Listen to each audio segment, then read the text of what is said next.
سوال یہ ہے کہ آپ عید کے دوسرے یا تیسرے دن روزہ رکھ سکتے ہیں۔ جب رمضان ختم ہوتا ہے تو ہمیں تحفے کے طور پر عید دی جاتی ہے تاکہ ہم اس دن پورا اللہ تعالیٰ کا شکر ادا کریں اور اپنی مرضی سے کھانا کھا سکیں اور خوشی ایک دوسرے سے مل سکیں اور آپس میں خوشیاں بانٹ سکیں۔ ہمارے ہاں پاکستان، انڈیا، ایک دوسرے جتنے بھی کنٹریز ہیں جہاں پر یہ پاکستانی انڈیا کے لوگ گئے ہیں، ان کا یہی ماننا ہے کہ عید جو ہے وہ 3 دن رہتی ہے، اور یہاں پہ ہوتا بھی ایسے ہی ہے کہ 3 دن چھٹیاں منائی جاتی ہیں۔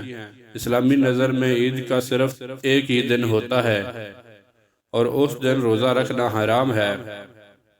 جب آپ کو شوال کا چاند نظر آ جائے تو آپ نے اس کے اگلے دن روزہ نہیں رکھنا بلکہ عید منانی ہے، اور جب آپ کو عید کا دوسرا دن ملے، یہ کہا جاتا ہے کہ جو شخص بھی شوال کے 6 روزے رکھتا ہے اس کو سال بھر روزے رکھنے کا ثواب ملتا ہے۔